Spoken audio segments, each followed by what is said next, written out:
Hello, everyone, and welcome to the Between Realities VR podcast. It is a pleasure to have you here with us for the Season 5 premiere.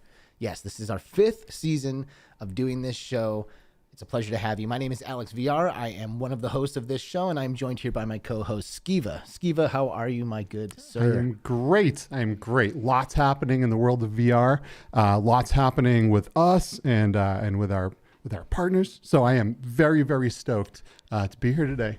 So am I. This is kind of a monumental episode for us. If this is your first time joining us, Between Realities, we often refer to our show as the philosophical VR Gamers podcast. We really like to kind of peel away the layers of the onion, kind of get to some of the more like meaty and juicy parts of the conversations that virtual reality can surround. And we always invite amazing guests from within inside the world of virtual reality to help us have these conversations, which I was just counting them up before we started the show. And I think we have like 80 to 85 different VR superstars on our show. Superstars. So if you want to go back and check some of those episodes out, maybe you didn't start with us from the beginning, please go ahead and do so, because a lot of these conversations, most of our stuff isn't like focused around the news. So all of it is still pretty relevant, right? So you can go back and enjoy a lot of that content as well. That's true. That's a great point. It's oftentimes it is not bound by like what's happening in that moment,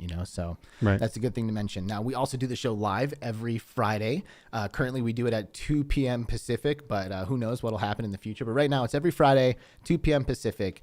We do live show with an amazing chat that joins us every single week. Yes. And we have some of those people here right now with us. And it's amazing. Like Mike Newton, The Weekend. Let's start the weekend, Mike Newton. So there you are. The first comment of season 5 for me. I know there were some old ones that died.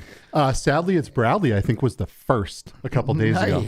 Our homie, Bradley. Nice. And he says, congrats on the upload collab thing. Thank you. Sadly, it's Bradley. We are huge fans of you. We've also got Glitch Fandango here, huge fan of ours, and we're huge fans of his. Glitch, love you, buddy. Jasmine's here. Chris Haney from Space Pirate Trainer hanging out. Delirium Drew. We've got Sampler 19, a long time Between Realities homie. Paradise Decay is here. P. Diddy. We've got Jansen Fox. I think it's safe to say Jansen. he's I love Jansen. Between Realities homie. Yep. Chroma Snare's here. Short Stack is here. Short Stack. We've got Mepper. We've got VR with Jasmine. Oh man, dude, this is so good. Chris Richardson. Ashley Huffman is here. Azrael. Dude, thank you guys all so much. You're all legends. We love you for joining us.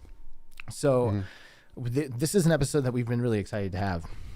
Something that's kind of been in the works, I think, for, I don't know, what, a few weeks maybe, or I don't know, a month or something like that. Yeah, it's been a minute. Long enough that, I've been itching to get started on it and to start working on some of the stuff that we have planned. So I'm stoked, man. Bring it. Let's do this. Yeah, we really should get to the chop of VR and butter something. Thanks for joining us here at the beginning of the show. We are partnering up with UploadVR. We've been kind of hinting at that. We've been kind of alluding to that, and we've been teasing at it. And if you follow us on Twitter, we started talking about it yesterday. But UploadVR is starting a new program called the Correspondence Program. And Between Realities, Skiva and I are the first 2 members of that program. And the person I would say primarily responsible for bringing us into this, and who we've been working with for the past few weeks to make this thing come to life, is joining us today on the show. And let's just get him out here right now. Everybody, please welcome to Between Realities from UploadVR, Mr. Kyle Riesenbeck. Hello, Kyle. Howdy, everybody. Or should I say hello and welcome? That's what I usually say at the beginning of the VR download. So, What's up, Kyle? Thanks for joining us, man. Hey. It's a pleasure to be here, gentlemen. I'm excited for this conversation. We're gonna have a good time, I think. Explaining to everybody what this even means. Yes, I think we just wrapped our heads around it, like right before the show. So it's perfect timing, to start explaining it. We're experts. Yeah. So the UploadVR Correspondence Program is something that is starting right now. Basically, I guess with this show is really kind of, it feels like the official kickoff of the program. And I don't know, should you start by explaining a little bit of this, Kyle? Sure. Okay. So obviously UploadVR has been using freelancers and guest posts, things like that for as long as I can remember. What we didn't have, though, is we didn't have a way to allow people to be kind of regular freelancers with a specific intention in mind of the type of content that they're going to create. Now, most people can look around and say, hey, if I do a quick search, oh, there's a million people making VR content, AR content right now. People have their favorites. People have ones that they love. People have ones that they don't like so much. But everybody is doing amazing stuff. And, we're a small group. We're a small team. We're trying to do our best to get to everything. And we're trying to do our best to make content that is relevant and reaching out to every audience available. That's not always the case. Sometimes we end up missing something, or we end up with, we could have covered that differently, or I'll watch somebody else make a video and say, what if Upload had that?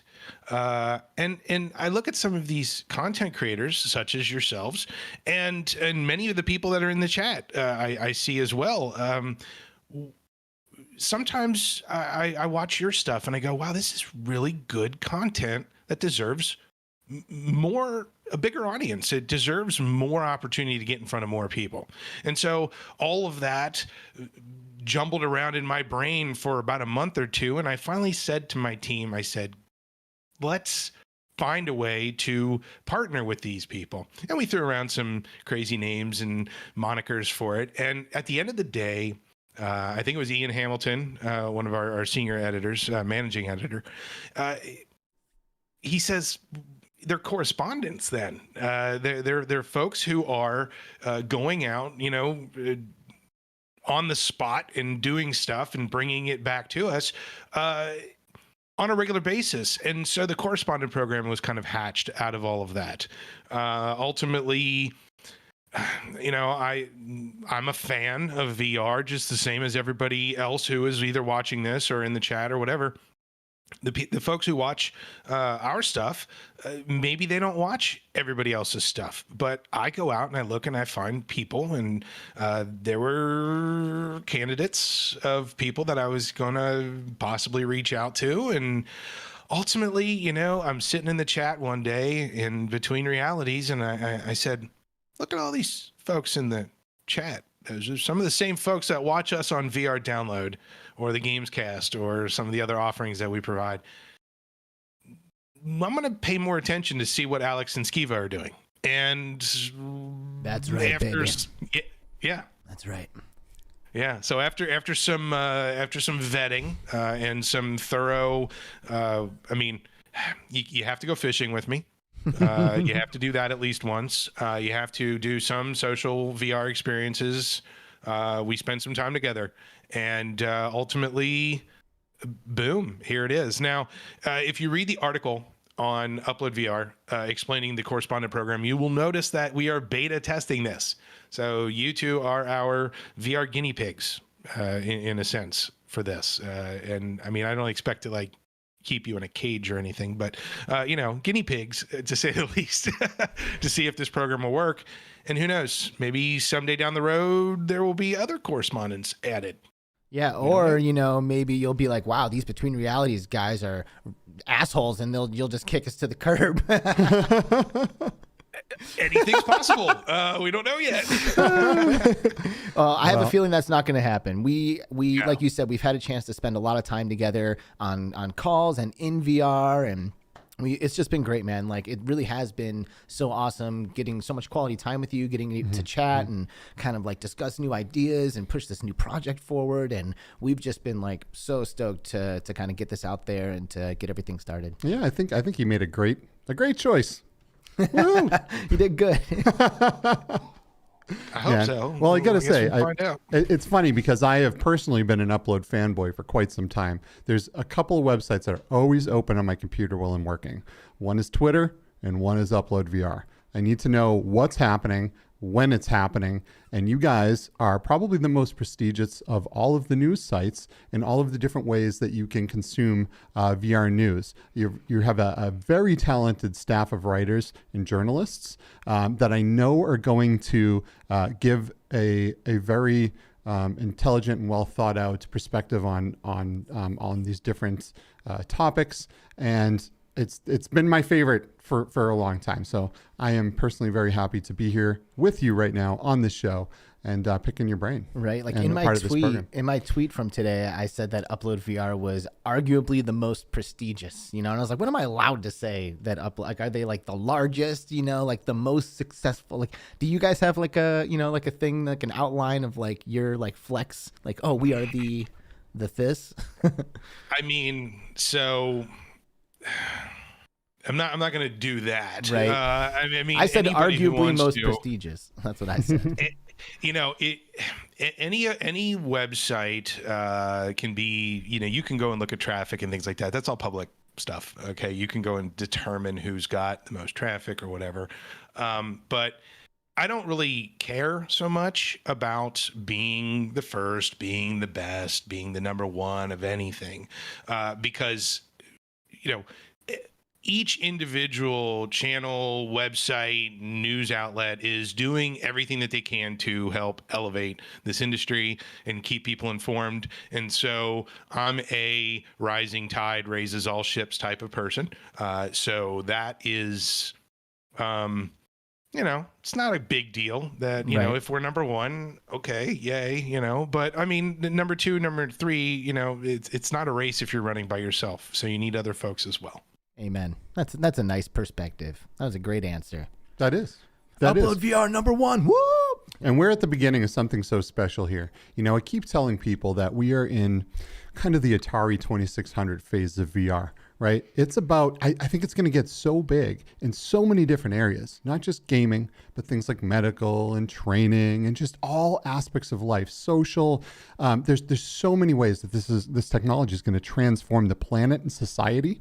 And I am so happy to be in it at the ground level. And a lot of these people in the chat here with us today also know how important this tech is.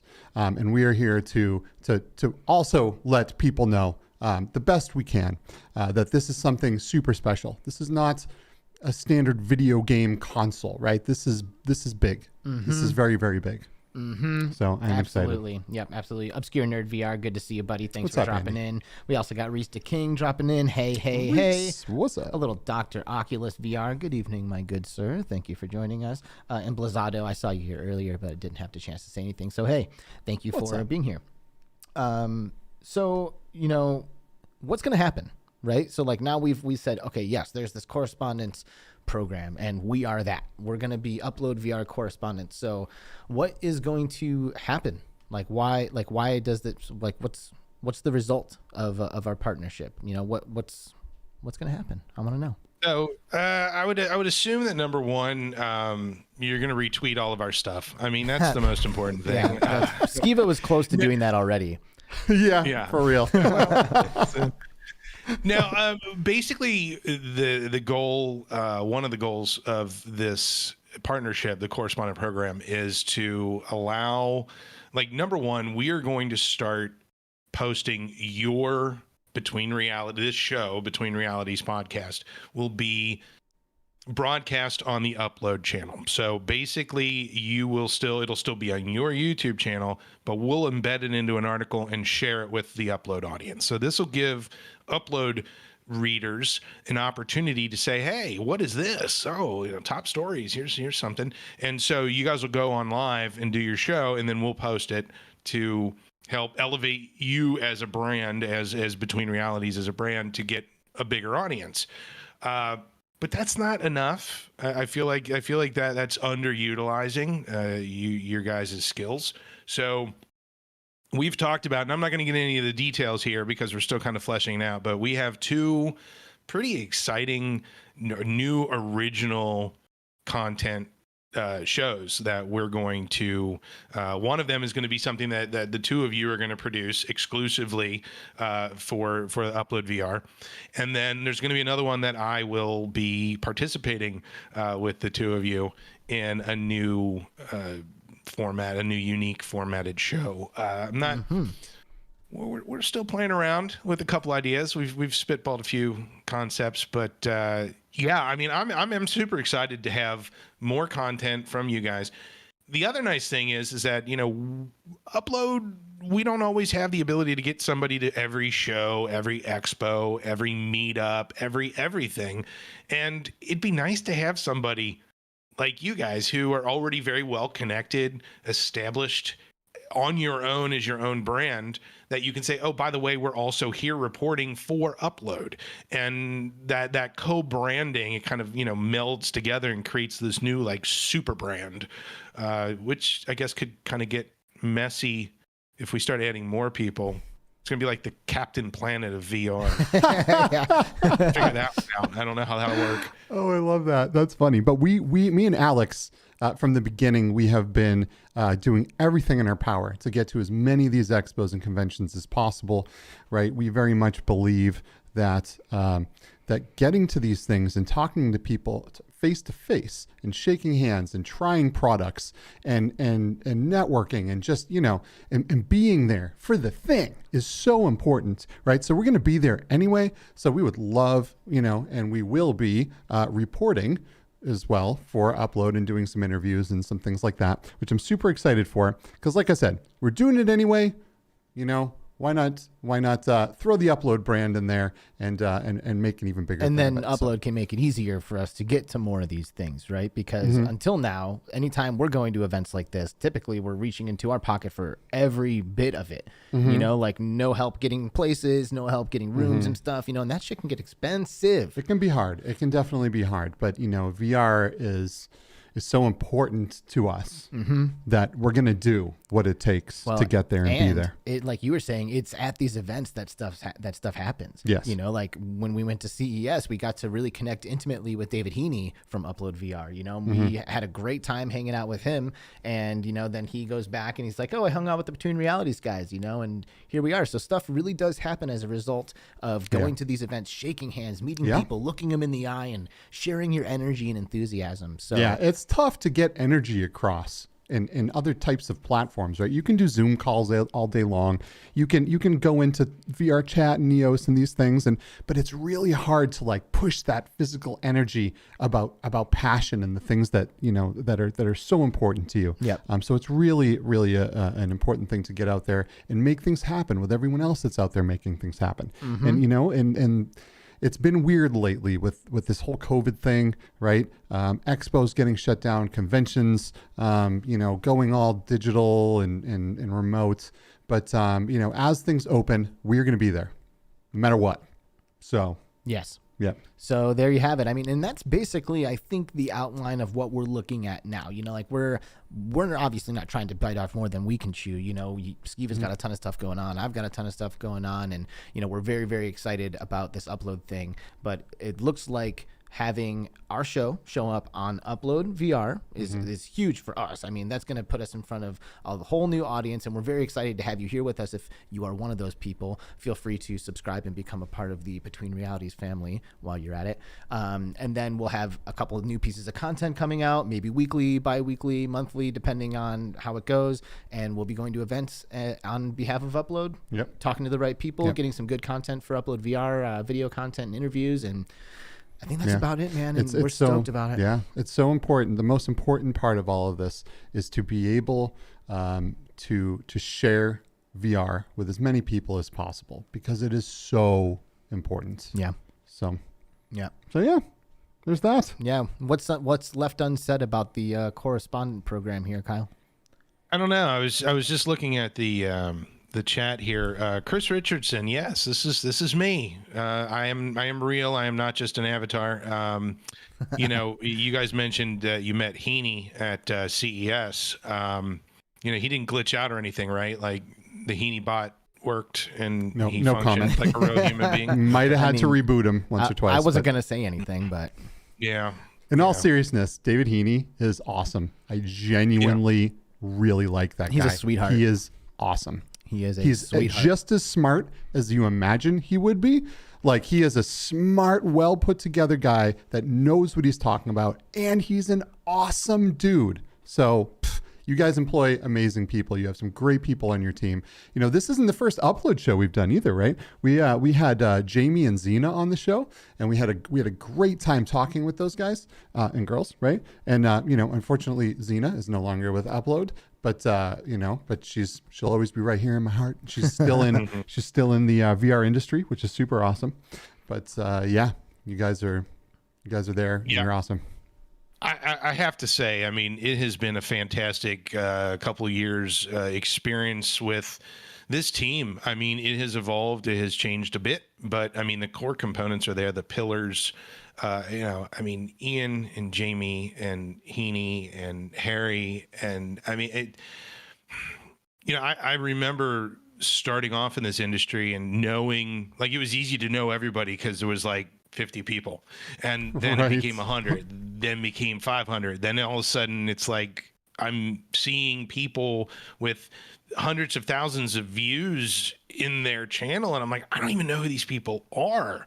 And so I've kind of decided that it's been like, you know, this might be season 5 of Between Realities, but I mean, it almost feels like a different era to me sometimes. The beginnings of the VR community and the news and who is doing what, and now it's like, wow, there's this whole new group of young, enthusiastic, vibrant content creators, and these folks are right where we were in the beginning, you know, and so, yes, the program, the correspondent program is definitely going to help elevate some of these folks to kind of get the attention that maybe they deserve. Of course, it's critical though that they all go fishing with me first, because I mean, if you can't hang with me in a fishing simulator, then that and putting that attention on the technology that's changing our lives. Like, I don't know about, you know, I do know about you guys, right?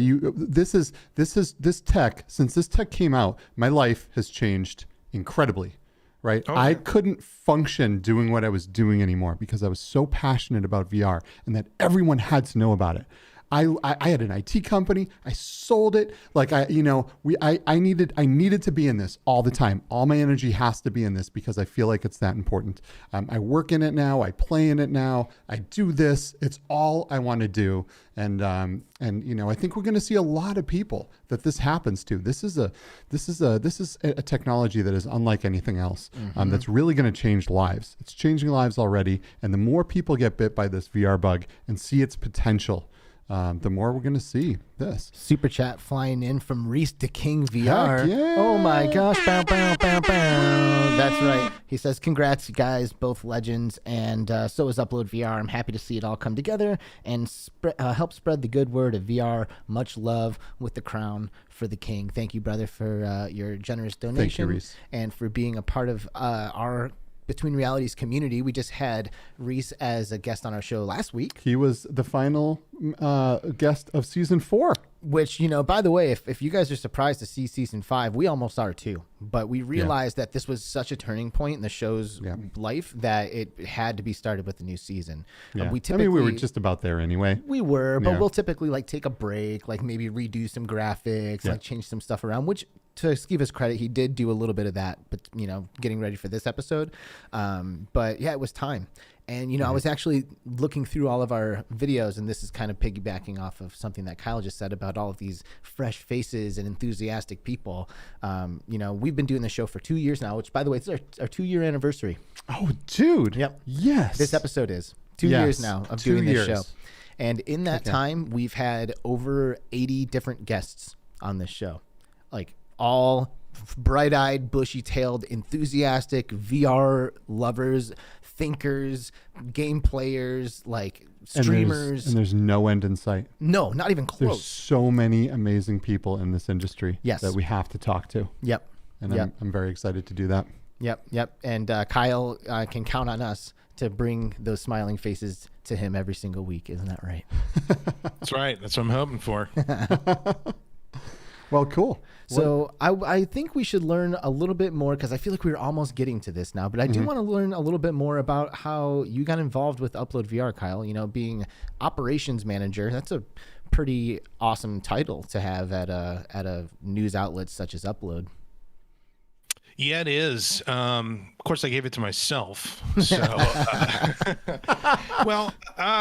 you know, titles don't mean much to me. I don't really care about what everybody calls me.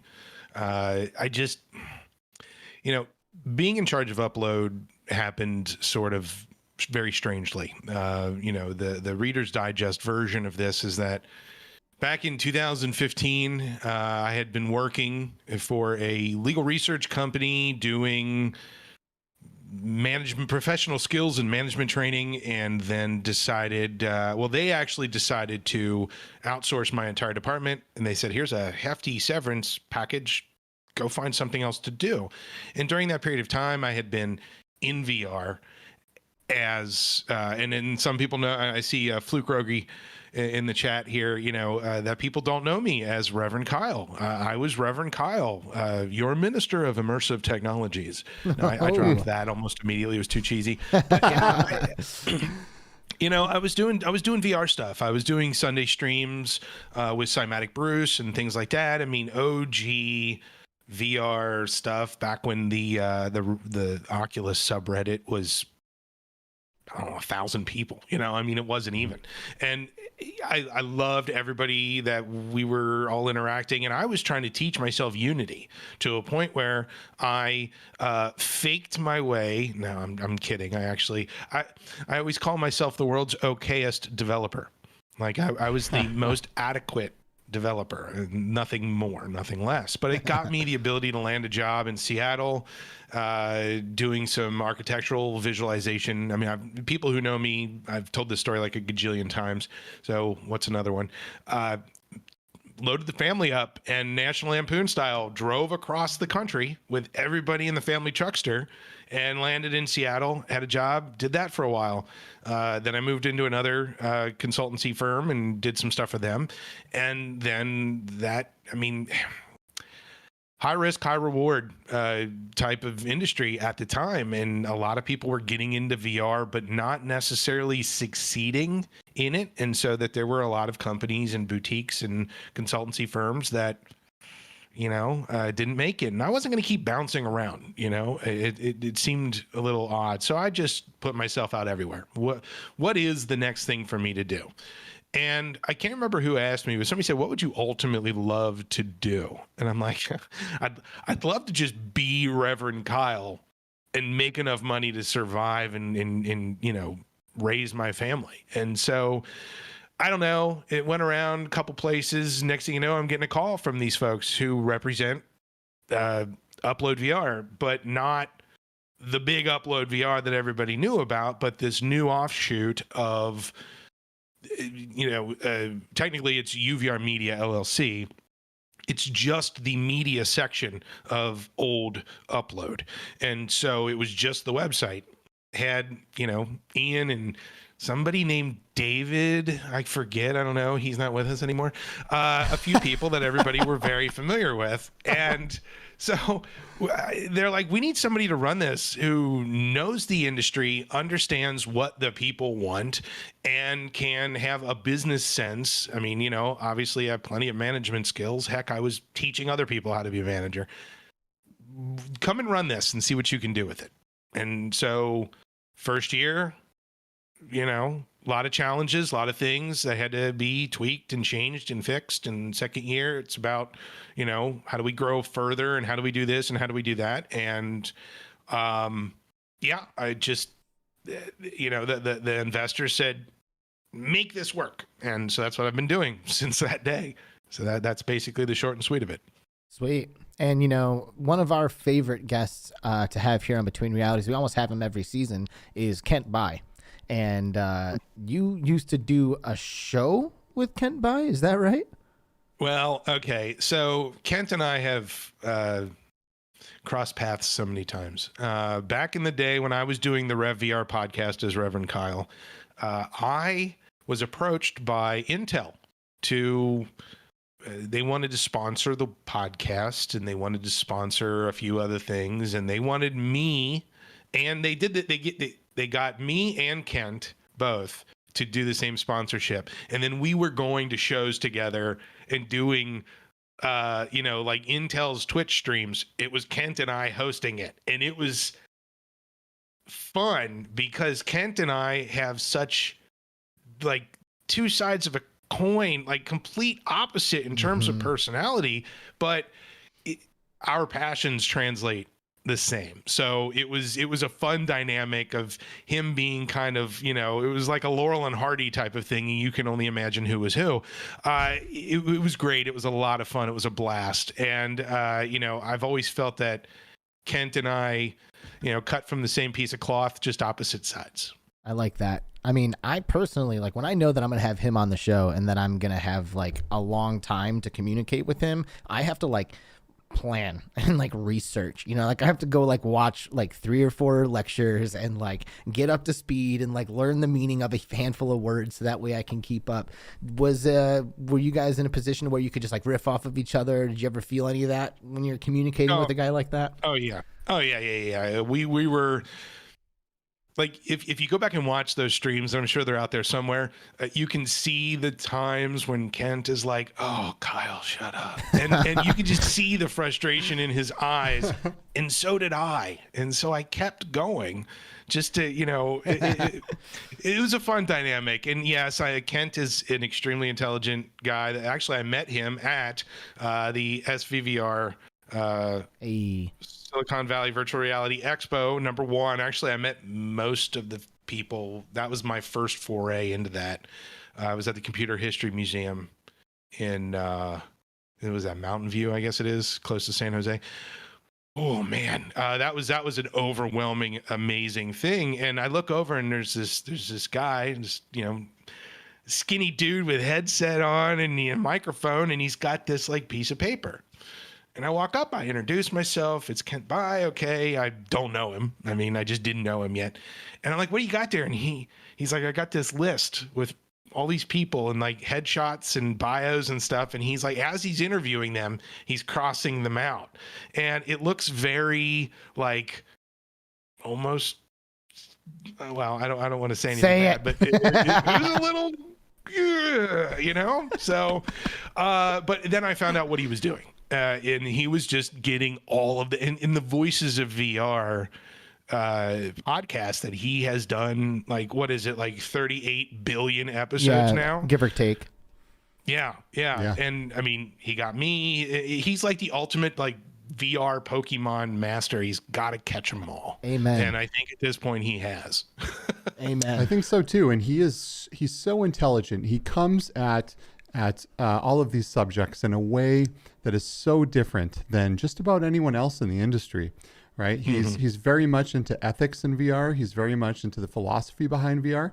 And he is just one of the smartest people I have ever spoken to. Yeah, he is, and thankfully we have people like him in our industry, right? Because there are a lot of like huge like ethical questions and moral questions that kind of need to be answered as this technology becomes more profound and kind of takes like deeper root into our daily lives. Are you able to, how do I ask this question? When you think about the future of VR, Kyle, like, are you generally optimistic? Do you foresee some of these issues? Do you see like a dystopia coming? Like, what are your thoughts about some of the concerns that people have about privacy, ethics, morals, and stuff like that going into the future? Yeah, that is the question, isn't it? I mean, that is the number one question that most people talk about. I look at it from a very realistic standpoint. I mean, when you're a public figure, when you've got public this and public that, and you're putting your name out, and you're trying to bring attention to yourself. I mean, that's the whole point of what we're doing, right? We want to be known. As soon as you do that, you start to question, well, how much privacy can you really expect to have? And so it becomes this very strange conversation where, the guy that lives down the street, who I've seen him walk his dog every day, I don't know his name. I don't know what he does for a living. I just know that he walks his dog every day at 2 p.m., rain or shine. If I walked up to him and said, "Hi, I'm one of your neighbors down the road. Let's talk because I want to know everything about you," that would be creepy. But if, I don't know, I'm going to pull somebody randomly out of the sky. If Ben Affleck lived down the street from me and he was walking, and I imagine he'd have like a little Pomeranian, just walking that down the street, I would go up to him and say, "Hey, you're Ben Affleck. I want to talk to you, and I'm your neighbor down the street." It's a completely different setup. Yeah. So It is. Yeah. when you're in VR, it shouldn't be any different. But for some reason, everybody perceives that it is. Where you're in a chat room with, let's say you're in Rec Room and you just want to play some paintball, and there's 58 13-year-olds wandering around playing paintball. I'm 42 and I'm playing paintball with a bunch of kids. Mm-hmm. If that was in real life, that would be really kind of, but because it's in VR, it's different. And I don't know. I know I'm all over the place here, but I appreciate it for what it is. I know it's relative to each person's perception of what they want. I think everybody should have the ability to be as private as they want to be. It shouldn't be forced upon them that, if you want to use this technology, you have to make everything public. I think that's malarkey. Mm-hmm. So to me, I think everybody's entitled to have their own opinion on what it is. And the dystopia, utopia conversation. I mean, I was having a conversation with my wife the other day about the future of all of this. And I used to, when I did the RevVR podcast, I used to do a state of the VR, whatever. Industry. Yeah. Yeah. Right. And every year I was overly optimistic about this is going to be the year. This is going to be the time. Black Friday, everybody's going to be out there buying. They're going to be rushing off the shelves. And I was saying that in 2014. So, how optimistic am I? Yeah, right. It only took another 8 years for something like that to closely happen. Right. I'm pretty sure that we're heading in the right direction. I mean, the technological advances that are occurring. I mean, I saw a video recently of somebody walking around with a Vive and one of those backputers, one of those computers on a backpack. And I went, where did that go? Like, that's a lot of power. Like, how come that's not a thing anymore? And then I'm realizing it's like, okay, you can do stuff with your phone. And it's like, okay, well, how soon until the phone is more powerful than the computer that would be in a backpack? And then how long before that's on a chip this big? And then you can just stick that right here. And then suddenly I get up in the morning and I have to say this because my fans will love this. As a bespectacled individual, the first thing I do in the morning is grab my glasses and put them on because I can't do anything else without them. Same. If I could go VR, AR,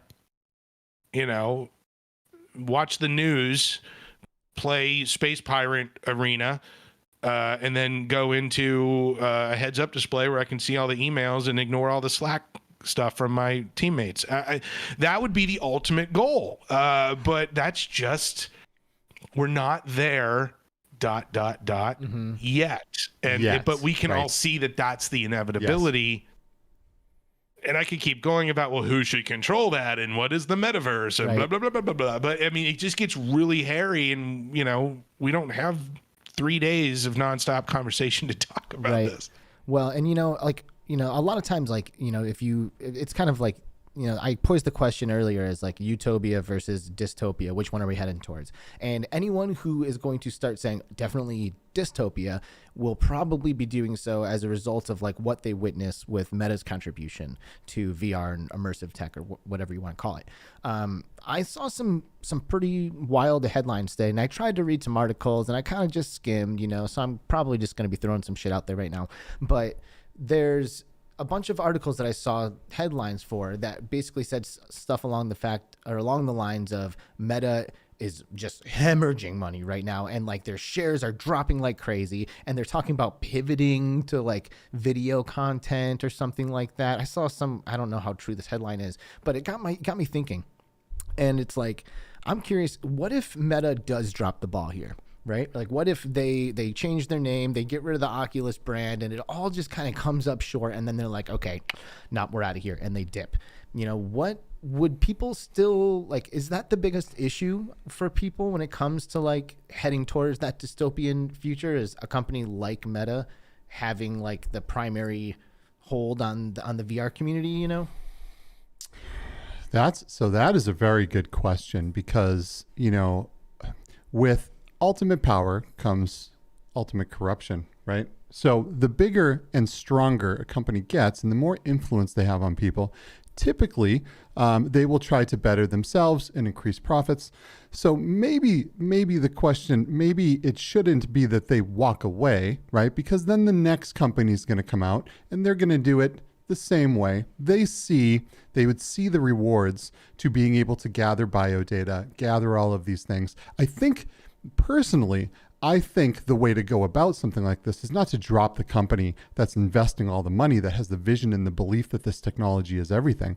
I think it's for people to have the conversations and for people to voice their opinions, because if enough people voice an opinion, the company will ultimately say, well, this can affect profits, therefore we'll change our practices, right? But if everyone's just okay with everything and everything's fine, then they'll go about doing what they want to do. So ultimately, I don't think you just boot the company or hope that mega company that may be doing some shady things leaves. I think all it takes in 2022, where anyone can hop on the internet and have a voice, is to just express yourself, do it loudly, do it on Twitter, and do it in places where other people can see.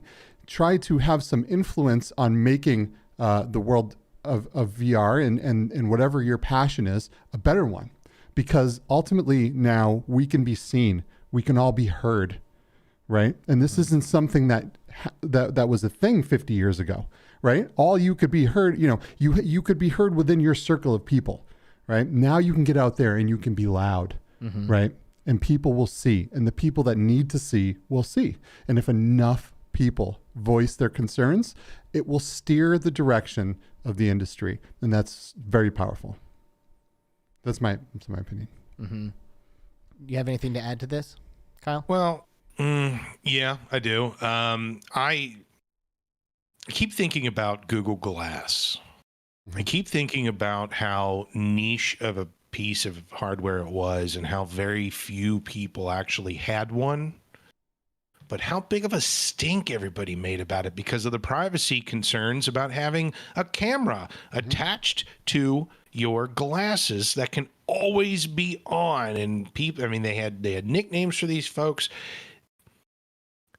But where is that outrage when I'm at a concert holding up my phone? Where is that 100%. Outrage? As a society, we got used to the idea. True. We just part of it. But okay, that's fine. How long? But and look at all of the people on Facebook who answer and respond to the posts that say, oh, I bet you don't remember your first grade teacher's name, and what is the last four digits of your social security number? And everybody's so excited to prove, ha ha ha, I know mine. And then they share it with people. Like, people are not worried. There are a large chunk of people who are not worried about privacy. And this is true. As loud as everybody is on Twitter about like, oh, this company's evil and this company is destroying this technology, are they going to be loud enough to deal with the folks who are openly giving their information out to everybody all the time? Is it going to be strong enough? I am going to say yes, because truth and and some of this stuff is infectious. And when you get people thinking and you have the right conversations, it stirs something up in their mind.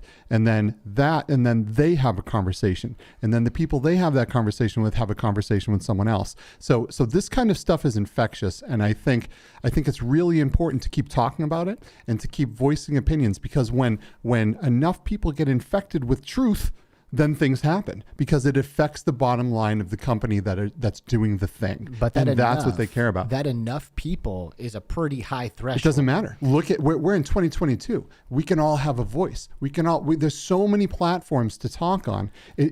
All it takes is one idea, and that one idea can turn into a real thing. Someone had an idea of VR.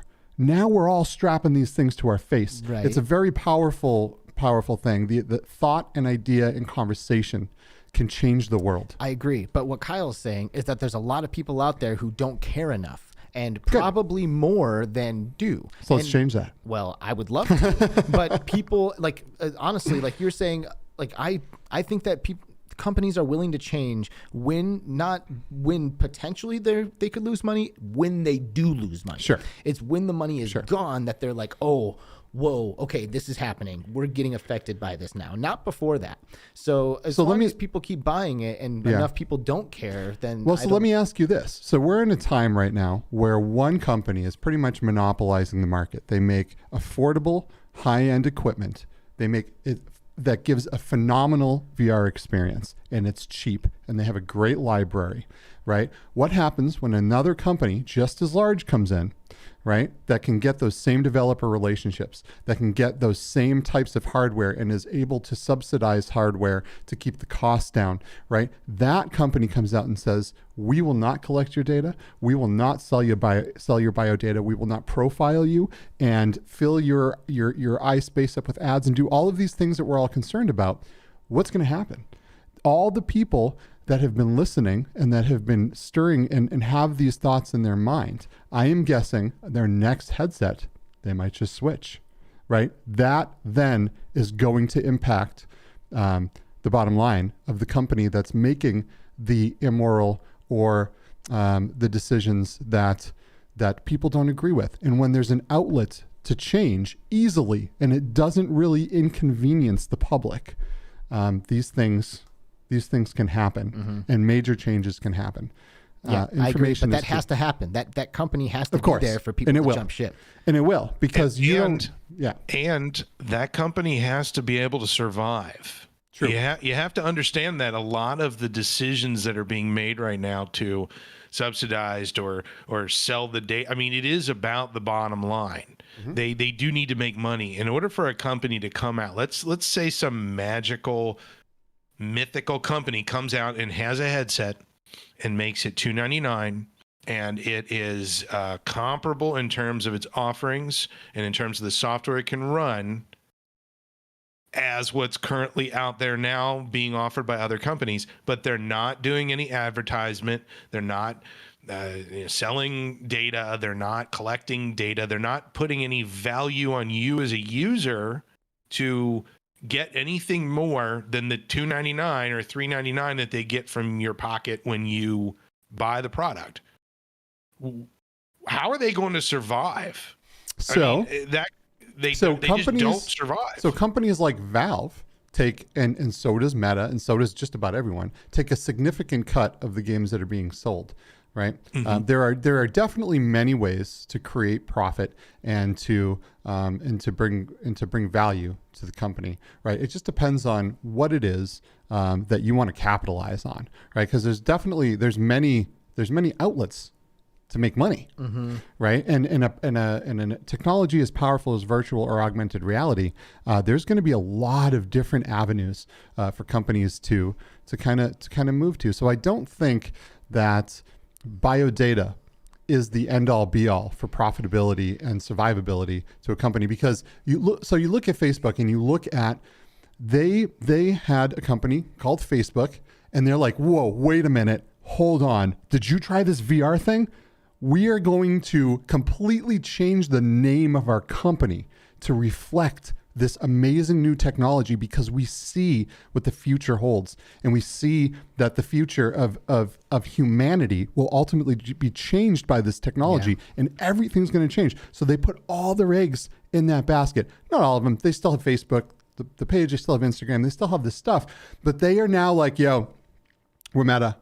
This VR thing is legit, right? So when a company that big and that powerful that makes so much money comes out and does that, everyone else stops and goes, whoa, this is a thing now. And as commerce starts to become more and more profitable in the metaverse, and all of these things start to take shape, there will be lots of ways to become successful and to have successful businesses and be profitable within virtual reality, within the economy that virtual reality creates.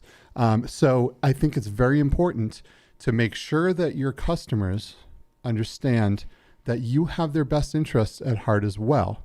Otherwise, when there's other options, they're going to dip out and they're going to be like, thanks for getting us here. Have a nice day. Person is here. Limited Frags VR is here. Tribe Grey Wolf is here. We've got homies. Short Stack is here. And What's you know up, who guys? else is here? Gary Immersed Robot. Good to see you, Gary. He kind of hit the nail on the head with a comment in our chat here where he says, you can't tell Meta not to collect data simply because it's their business model that the company was built upon. Apple primarily is built on products, not on user data. So that's obviously one of the companies that my mind starts to go towards. It's like, oh, is Apple going to be the one? And then the other one I think that deserves a seat at the table right now is Sony.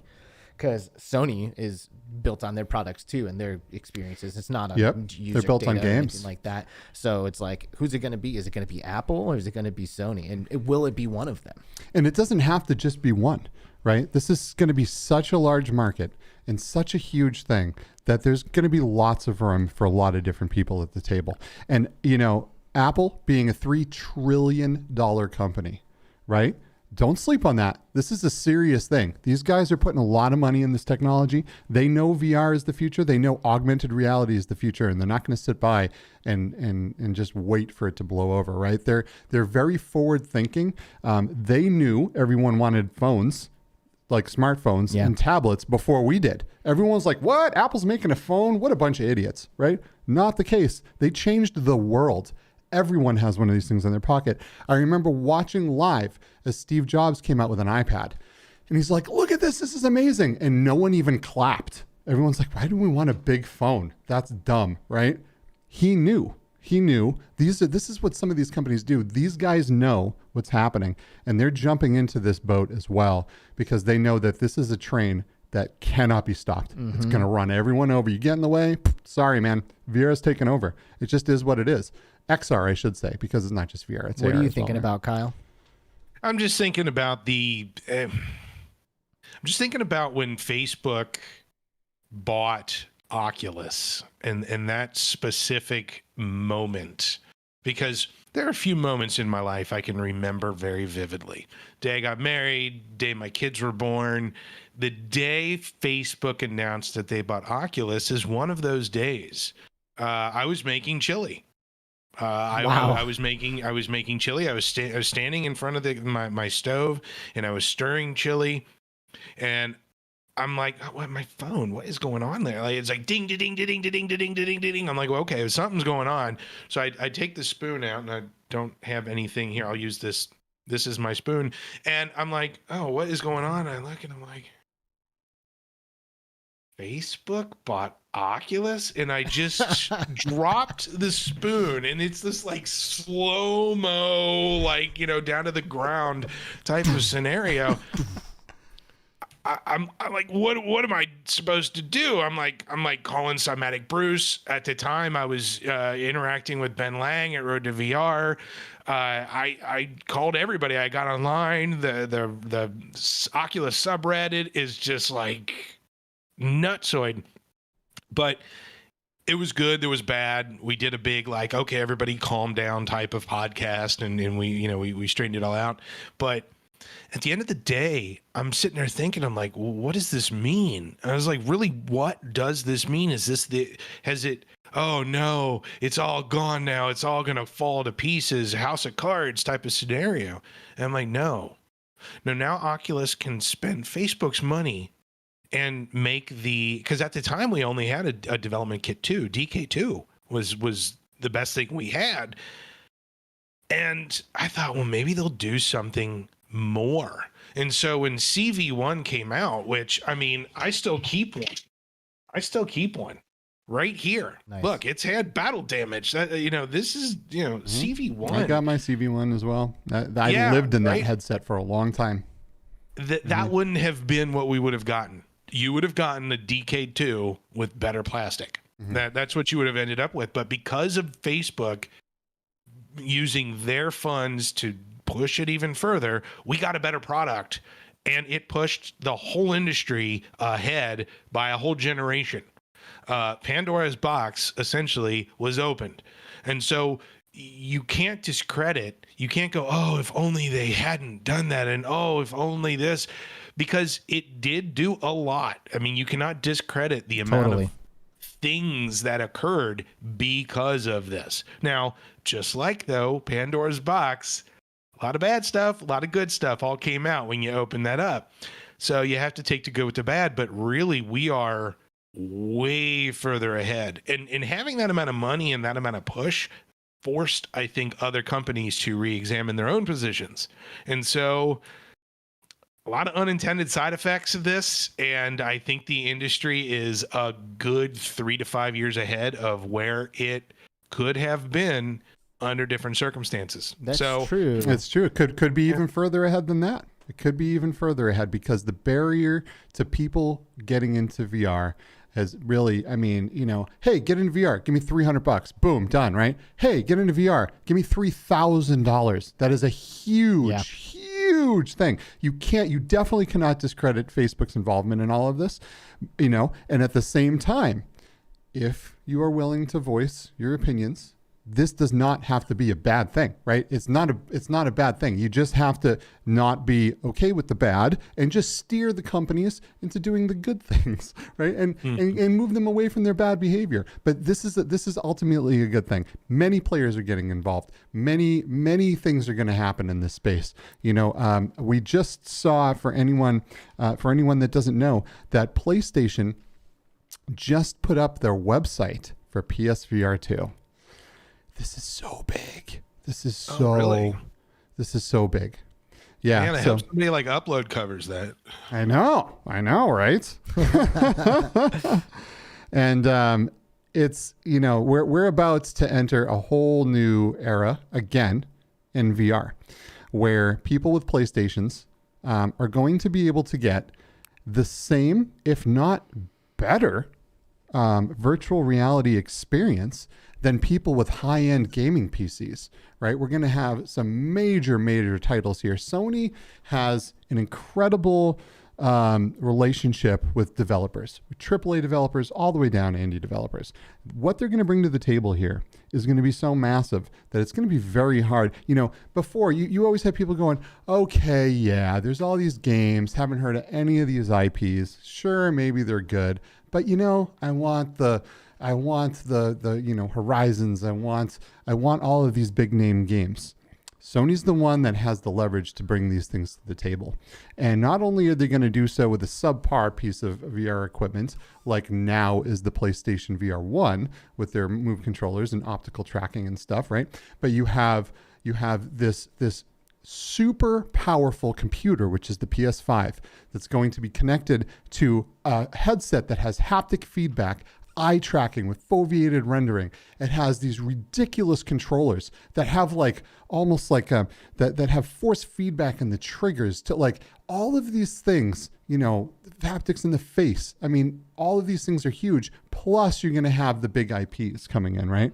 Sony has been very clear that they want to bring AAA developers on board with converting some of their games into VR and making VR games out of, different games from their IPs into VR exclusive games. Yeah. And this is going to be huge. If anyone can do it, it's Sony. I mean, we got Oculus that started this whole thing, right? We got Grand Theft Auto San Andreas coming to VR, mobile VR, right? We have things like We have things like Assassin's Creed that are supposedly coming. That Horizon Oculus, Zero Dawn. well, for PlayStation, yeah. Right. So Horizon Zero Dawn, they have Horizon Call of the Mountain, which they've already gotten one of their biggest IPs, one of their most beautiful, gorgeous games that they have created. Not just Horizon 2 in VR, but its own game, embodying a different character where you'll be able to see something that none of the flat players will be able to experience. Yeah. Right. So this is absolutely massive. The pull that Sony has with these developers is huge. All right. So we are just at the beginning of this VR train. And the I other am thing stoked. too is that they have trust, you know, and like this Yes. is kind of like what we were starting to get to when we were talking about Oculus, you know, like Facebook bought Oculus, and it's like if we were all in the army of VR, Oculus was our king, you know, and we were like, we believed in our king, and we like loved our king, and we would fight for our king, you know, and like we realized that our army, however, was small. It didn't have the resources, so we made an alliance with this other kingdom, and he brought this massive army and this like huge thing, and they helped us get our king to the throne. But then as soon as our king gets there, he comes up and lops his head off, and he's like, okay, by the way, I'm the new king, you know. And it's like, well, hold on, we VR were like Game of Thrones right there. It is. I just finished watching it. It's like all I can think about. But it's like we were like behind the cause, you know, and like inspired and like loved the way it was happening, and like just got lied to a couple times, and comes and beheads it and kills the Oculus brand entirely. Like Oculus is dead for all intents and purposes now. And nothing like that has ever happened with Sony, you know, or Apple if they do decide to get into the space. You know, it's like there's nothing like that. We don't have to worry about this loyalty or trust, or, you know, it's like, dude, Sony makes games. You buy the headset, you play games with it. Like we don't have to have a conversation about what I'm doing ethically when I buy a PlayStation headset. Right. So Right. I think that's going to help them tremendously, because I can be like, oh, Meta, Facebook, like all this stuff. It's just like, no, dude. It's going to be an avenue for a whole new group of people to get into VR, because I see people all the time in my VR travels that are like, no, I'm not buying a Quest. I'm like, okay, I get it. And I completely agree with the way you think. But, you know, this is the thing right now. It's the way to get into VR. It's the way for the masses to get into VR, right? But now there is another avenue, and there will continue to be new avenues. And this is one of the things I was talking about with saying like, okay, they started this journey. They were the engine. Facebook was the engine that started pulling these cars, right? Now other companies are getting involved, and they're going to be huge. These are big companies, right? Apple and Sony and all of these companies, right? This is huge. Plus, I mean, we haven't even mentioned that, you know, Valve's probably coming out with a new headset too, right? There's going to be no end in sight. The future is VR, and all of these companies are all sitting back going, oh, we gotta scramble, man. We gotta make the next best thing. This is what we gotta concentrate on this. And it's hard right now because there's also chip shortages. There's a global chip shortage, which is making it so not everyone that wants to do this can right now because there's supply issues, right? Once that stuff is taken care of and we're back to a more normal society, being able to place product orders and actually receive them, right? We're gonna see this whole ship go to the moon, man. It's New just, Boss Media is here. What's up? We got Grumpy Duck VR in the house. What's up? We've got Paul the VR Realm. Heck yeah, what's and up? Arcanian and Kaz Hello. and Sherry Hello. stopping in. What's up, going Kaz on? and Sherry? Hey guys. A little Dark Angel. Everybody's here. Hey. Thank you guys for joining us and Hello. being a part of it. So, I mean, Kyle, if you had to bet on like the next company to like deliver the headset that kind of moves the needle a little bit, who's your money on? Ooh, wow, what a question to ask. See, the challenge here is we're past it just being VR. Okay, that's just so passe now. Just do VR. Come on, you got to do more than that. We've got links coming out. Yep. I mean, Don't come sleep on links. Uh, That's huge. Yep. So I have always been a huge advocate for pass-through AR. So I can't even remember how long ago it was, but there was a company called VRVana, Vervana. I don't know. All these VR. Like, are you supposed to pronounce the V? Is it Ver or is it VR? I know. We threw a couple of those around when we were trying to name our show. I'm glad we didn't land on one of those. It's really rough. And I'm sorry for people who have that in their name and have to deal with that. But okay, anyway. They had a headset called the Totem. And I was walking around a show and they didn't have a booth or anything. And this little guy comes up to me and says, "Put this on your head." Okay. He knew who I was. I didn't know who he was. And I put it on my head and he holds these cards out and I'm like, wait a minute. Is this is pass through? Like, what is happening? Like, I can see through the nose hole. I'm like, this is like, there's no latency. What is going on? And then I look over and he's like holding up QR codes and things are popping up. And it was like a DeLorean or something. Cool. Back to the Future. And I was like, what is this? This is fantastic. Well, then I find out like a few years later, Apple bought that company. And I'm like, oh, if Apple comes out with a pass-through AR headset, it's going to be lit. Nice. But they haven't yet. Yes, but that is coming. The idea of pass-through AR. And I think the next company that comes out with a good pass-through AR, and I think Lynx, I have not personally tried it, but I'm excited for what is possible. Unique vision of, pun intended, unique vision of the lenses and how that all works. I'm curious about how that's going to be, but wow. The next company that comes out with a cool pass through, I think is really going to hit the nail on the head. I mean, Sony,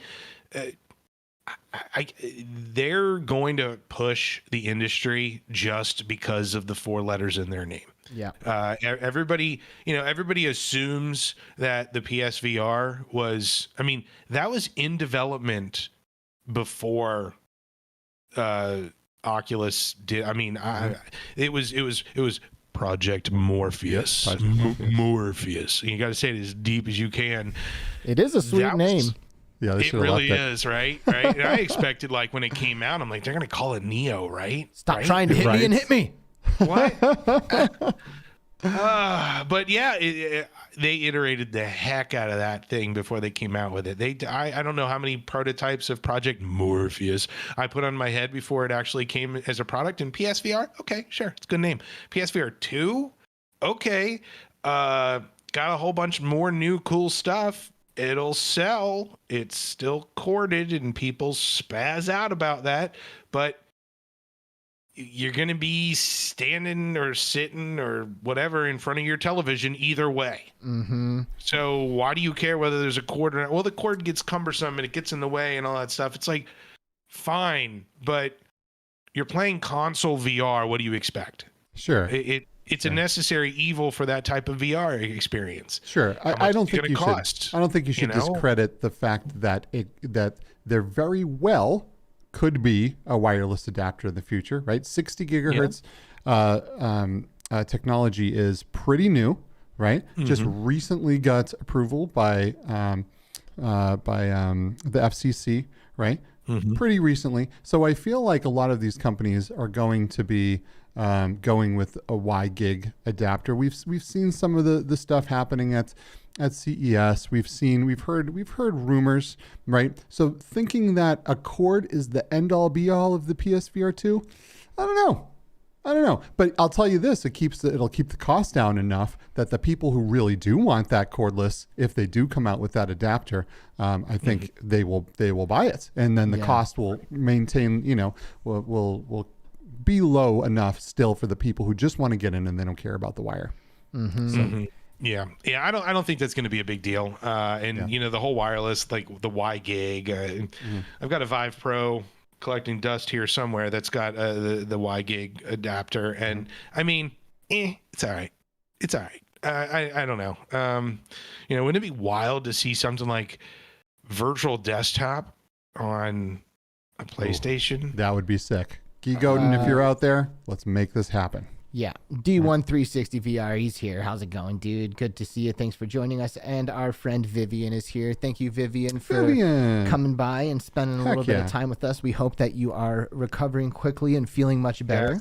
Yes. Get well soon, my friend. Our thoughts are with you, Vivian. Mm-hmm. And we would love to, talk more with you. So just hang out with us, please, all day for the rest of the time. That you can. Yeah. Did we mention butt or something is in the chat? Yeah, we Yes. mentioned that. Butt or something. Yeah. But What a great there are name. quite a number of folks that I'm seeing here. I'm very pleased to see that they have gotten out to they're either part of your regular audience as well. Like Sampler 19, I saw you in there somewhere. Paradise Decay. I love the fact that there is just an audience for all of us, like all of these shows. And, just getting back to the correspondent program, I mean, that's kind of the objective, is to have this network of folks who are all creating content very similar. It's all very similar, same audience, and a little different. Like the Venn diagram, it's close, but it's not perfect. Right. So this is good. Yeah, I'm excited to see all these folks in here. All of these people in chat are so pivotal to the success of VR. I want to thank all of you for pushing this technology forward, for being there and yelling about VR all the time. I see you on Twitter. I see you on all the social network sites, and you are all so important to this industry. Thank you guys. I love you guys. Limited Frags is getting out of here. Thanks for being here, dude. And Sterling Youngman's here saying howdy. Hello, dude. Good to see you. Space Denizen. Yes. What's up, One boy? of our good friends. And Kyle Heck yeah. Render, our good friend as well, Mr. Kyle Render. We just got to spend a little bit of time with him last weekend, going out to Las Vegas and filming the real life Field to Render comedy show. Kyle Render pioneering stand-up comedy and virtual reality. See, VR has everything. Right? It's not just games. You don't have to shoot stuff. You can go to a comedy club, throw on your headset, go check out a show on a Friday night, or I think they're doing it like just about every night now. So yeah, I'm going to give a personal endorsement here. Kyle Render is the second funniest Kyle I know. Yes, for sure. Second funniest, and that and VR needs more Kyles. I mean, I'm convinced that you get enough of us together, and we'll solve all the world's problems. Yes. Later, Space Roach, thanks for being here, dude. And Mind Jive, thanks for coming in and saying hello in the chat during this live broadcast of Between Realities on every Friday at 2 p.m. Pacific. Like and subscribe. Heck yeah. So this is super, super fun. And there's just so much happening in this industry right now. I have personally been spending a lot of time in Zenith. I know we got some new classes coming out. I haven't slept much because of this game, right? We got a full-blown MMO that is just absolutely taking all my time. We also have something interesting that's coming up here that I kind of wanted to mention, right? Because I feel like when you talk about the future of virtual reality, to me, in my mind, a lot of this future isn't running games and experiences on a mobile chipset within your headset, and that's all the power you get, right? As technology advances, as internet technology advances and routers and wireless stuff and all of this, right? You have cloud computing. And the future that I see for VR is one where these different companies like Oculus and Valve maybe have their own server farms where they render out high-end experiences and they bring them and they stream them directly into your headset, right? This is, I think, I don't know, 10, 20 years out, I think that's what it'll be. Right? People say right now, PC VR is dead. Well, PC VR is going to have a huge comeback because everyone's going to want those high-end experiences that they're going to be able to pull in through their mobile headsets. And one of the companies that's kind of pioneering this front right now is a company called Plutosphere, and they are offering a streamable PC to people in the Quest and people that don't have high-end computers that want to play games like Half-Life Alyx, that want these higher-end experiences. And they are now available, right? So you can side quest this app onto your headset, and you can set up your own PC, and you can play some of these amazing titles right now. Wow. Okay. This is the thing. Low latency, high-end gaming over the internet. So many questions. Boom. So first thing I'll say is that we were just talking about like virtual desktop, that kind of thing. Virtual desktop has blown my mind. And a lot of people, I think, like it worked so much better than I imagined. And the fact that I just was playing my PC from my Quest was just phenomenal, you know. But one of the things that comes to my mind almost immediately is like, oh, well, now that this is working, I don't need all these guts in my Quest. You know, like this, like the whole front heavy thing. Like I don't really need all. Well, you still of that need the doing. battery. You still need the processor. Something has to decode this, right? But it's gotta be easier to make these things lighter, smaller, and more of displays, right, and less of machines powering these things. So this to me sounds like an amazing opportunity for like lighter form factor devices to come out where you just like do your cloud thing and you've got a nice little light headset and we're not going to get super in depth on this because in 2 weeks we're going to have the Plutosphere guys on the show and we're going to dive deep into cloud computing, what they're doing to contribute to VR cloud computing, and some of their successes and some of the challenges that that have been along the way. Because as we all know, there's a lot of services out there to stream video games, right? PlayStation has one for their console. Microsoft has kind of a version, but Google Stadia is a big one, right? And they have some issues, but I have spent some time in Plutosphere. And, I have good internet. I have really good internet. I have a killer Wi-Fi 6E router that's pretty sick. So I'm not the standard user. I'm kind of a higher end, tech user. But my experience was absolutely killer. And I was able to work with the team to get kind of some people through demos of this. And, it just kind of broadened my mind even more to the future of what will be ultimately mobile gaming in the future. I don't think, when you're running around and you have a headset that has a 5G connection that isn't lost every 2 seconds, right? Like our 5G stuff now. I mean, what does the future look like?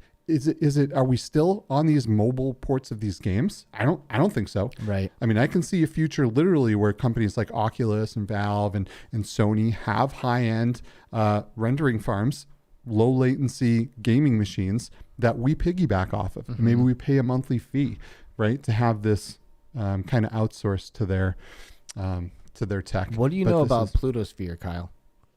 So I've known Forrest Gibson for a long time. He's an OG. He's been around. I had him on the RevVR podcast, what feels like, a decade ago, because it almost was. Wow. He's a smart dude, and his team and the things that he's working on. I mean, he was showing me, he wanted to demo something for me. He just reached out. I mean, he's in Seattle. I'm in Seattle. He reached out. He's like, hey, I got something I want to show you.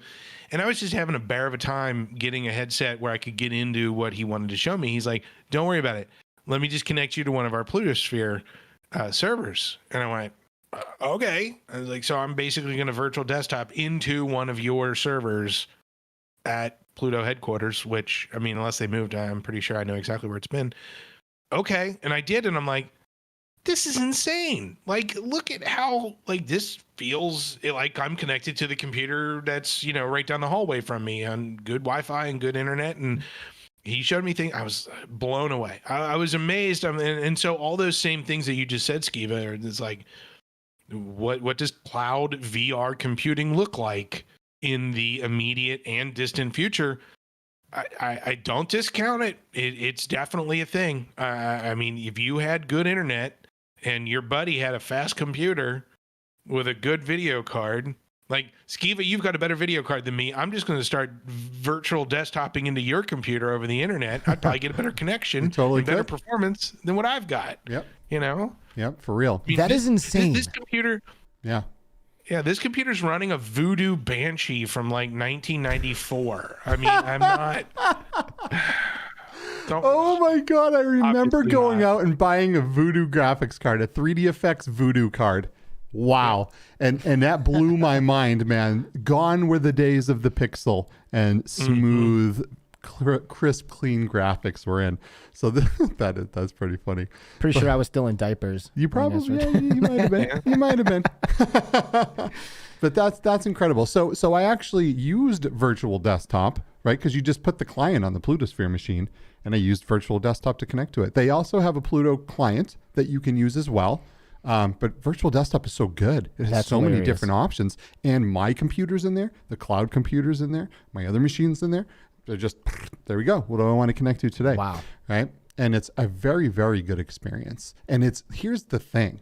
It's only going to get better, right? As these guys cram away at this and they get more and more users in there and they figure out what's working and what's not, they're going to improve the service. Other companies are going to come in with their services.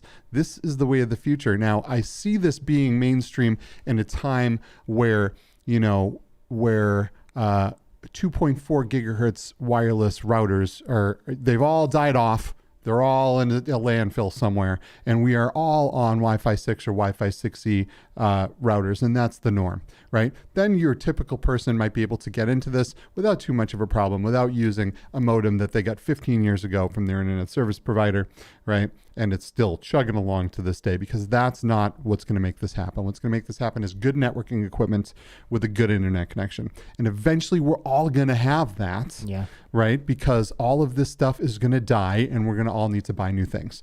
Internet keeps getting better. I can't believe, like, if you told me a decade ago I would have a gigabit line to my place for internet, I'd tell you were crazy, right? But this is the thing now, and it's just going to get faster. It's not going to stop at gigabit, right? Eventually there'll be 10 gigabit lines, 100 gigabit lines.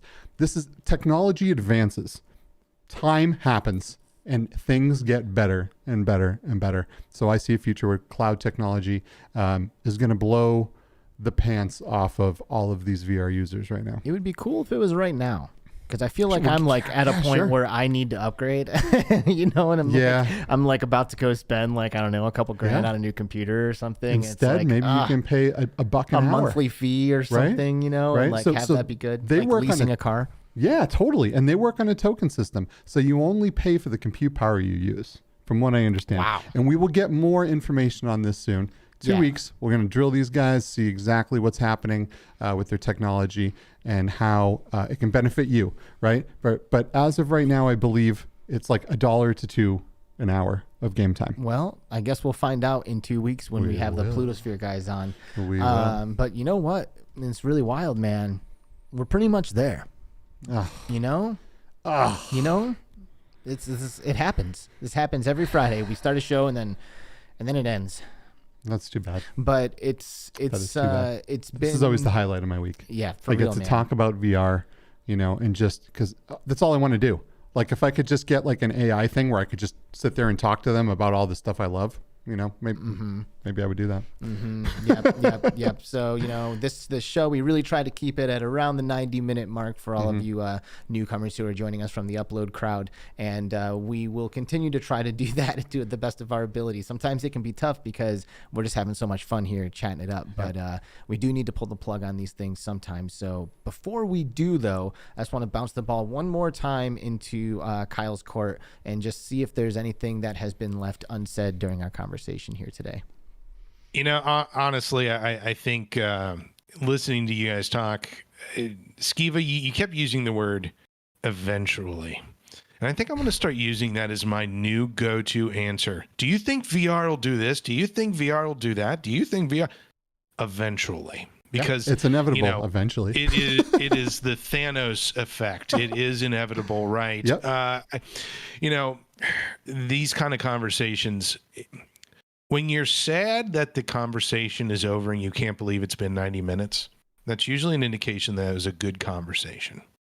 And having spent the amount of time that I've spent with the two of you, not just today, but in previous, meetings and time together, we just spend goofing off in VR together. Time does go by very fast. Shout out to Neos for just providing 2+ hours. All of a sudden it's like, what just happened? Where did our time go? It's such a blast in Neos with these guys. I love Neos. And you know what else I love real quick is Rendered Reality dropping into chat.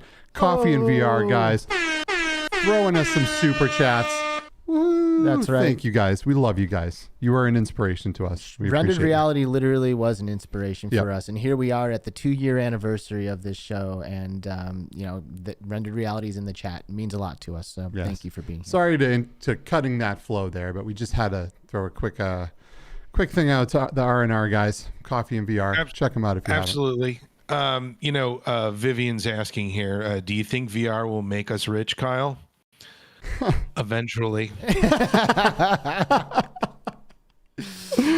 Yeah, Yes, but the real rich, the people who are truly rich are the ones that have friends, and the VR community is chock full of people that I would spend every day. Well, not every day. My wife would get mad at that, but most of my time just having great, fantastic, fulfilling and enriching conversations with all of you.